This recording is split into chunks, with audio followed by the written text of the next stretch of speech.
Walang duda ang Gilas Pilipinas at ang Japan ngayon ang dalawa sa pinakamalakas na team sa Asia, with Japan playing their team Rui Hachimura, Yuta Watanabe at future NBA player Yuki Kawamura. On paper ay napakalakas talaga ng Japan. Pero hindi pa nila nakakatapat ang team ng Gilas Pilipinas na merong Kai Sotto, Junmar Fajardo, Chapit Aguilar at AJ Edo. Nasa palagay ko mahihirapan ang Japan dahil sa kanilang kakulangan ng big men. At Stephen Curry, isnab ang beauties sa Sports Illustrated, hindi isinali sa most influential sports figures list. Well, yan ang ating pag-uusapan in this video. Pero bago yan ay meron muna tayong pag-giveaway. Hey, hey, hey! Attention mga kapatrol! Get ready for an epic giveaway! Once Express Info hits 150k subscribers, one lucky winner will win the incredible Oppo Reno 11F 5G smartphone. Here's how to join. Step 1. Subscribe to Express Info right now. Step 2. Like this video. Then step 3. Comment anything good and positive about our idol Kai Sotto. Super easy. Just subscribe, like, and comment. Paktay dito ang Japan kapag magtatapat sila ng Gilas Pilipinas. Dahil ang nag-iisang big man ng Japan na ang kanilang naturalized player na si Josh Hawkinson ay kinain lang ng buhay ni Kai Sotto sa kanilang tapatan sa Japan B-League. Mukhang magiging malaking mismatch ang labanan sa ilalim kung sakali mang magtatapat ang Gilas at Japan. And to think na hindi lang si Kai Sotto ang big man ng Gilas, nandyan pa sina Junmar Fajardo, AJ Edo at Chapit Aguilar. Ang biggest advantage ng Japan ay ang kanilang forward spot, whether two NBA players na sina Rui Hachimura at Yuta Watanabe, pero with Justin Brownlee and AJ Edo, ay meron tayong panapat sa kanilang mga NBA player defensively. Isa pang advantage ng Japan ay ang kanilang Spitfire point guards, pero sa palagay ko, kaya naman sila ni Scottie Thompson kapag healthy at Chris Newsome sa depensa. Pero ang tanong, kung kaya ba ng mga big men ng Japan ang mga big men ng Gilas led by Kai Sotto and Junmar Fajardo? In fact, nakatikim na si Josh Hawkinson sa bangis ni Kai sa ilalim at mukhang walang panapat ang Japan sa Gilas pagdating sa ilalim. Their only hope ay kapag may pasok nila ang kanilang mga outside shots at magagamit nila ang kanilang speed and quickness to their advantage.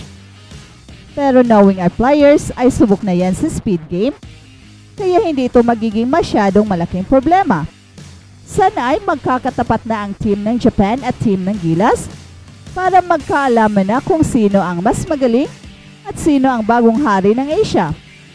For sure next year ay magkakaroon na ng opportunity na magtatapat ang dalawang pinakamalakas na team ngayon sa Asia at malaki ang aking paniniwala na ang Gilas ang mananaig.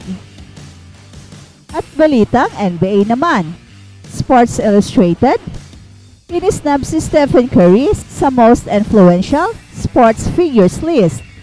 Nitong Miyerkules, inilabas ng Sports Illustrated ang kanilang second annual list of the 50 most influential figures and forces in sports. Pero kapansin-pansin na hindi kasama sa listahan ang 4 na beses na NBA champion, 2 beses na MVP, at kampiyon sa Olympics na si Steph Curry.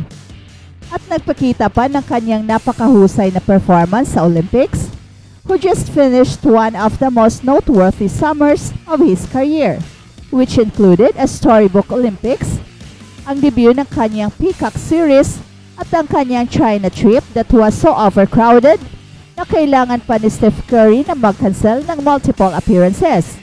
Ang listahan ay nahahati sa 4 na categories: icons and leaders, athletes, executives and dealmakers, and influencers. Kasama si Stephen Curry sa unang edisyon ng listahang ito noong 2023, pero walang paliwanag na ibinigay kung bakit siya ay inalis ngayong taon.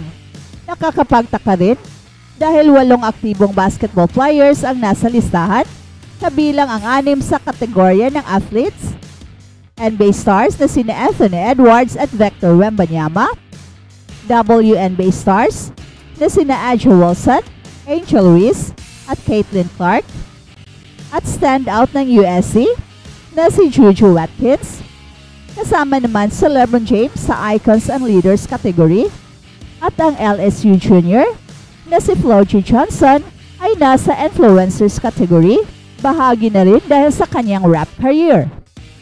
Bagamat maituturing na isa sa mga pinaka-ma-impluensyang manlalaro sa basketball, tila nagulantang ang mga fans kung bakit hindi isinama si Stephen Curry ngayong taon. Lalo na't natapos niya ang isa pang kahangahangang taon ng kanyang karera. Tila malaking papel ang ginampanan ng social media sa mga desisyon para sa listahang ito. Dahil madalas binanggit ang dami ng followers bilang batayan. Halimbawa, ang On3 Insiders na sina Joe Tipton at Hayes Fawcett na may higit na 500,000 followers sa Instagram at 300,000 sa X.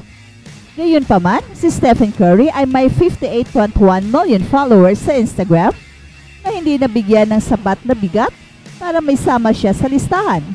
Isang aso pa nga ang napabilang sa listahan sa halip na si Stephen Curry, kung saan binigyan ng Sports Illustrated ng pwesto si Kirk Herbstreit at ang kanyang golden retriever na si Ben.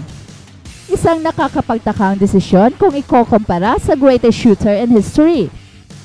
Nakakatuwang banggitin din ng Sports Illustrated si Stephen Curry sa kanilang paliwanag para isama sa Vic Wembanyama, particular ang pagiging bahagi ni Stephen Curry ng NBA's most viewed players on its social media. Subalit kahit na nakakuha itong si Stephen Curry ng higit sa 400 million views kaysa kay Vic Wembanyama, tila hindi ito sapat upang maisama siya sa listahan habang ang Frenchman ay kasali. Sa kategorya ng athlete, icon o influencer, madali namang mapabilang itong si Stephen Curry sa alinman sa mga ito.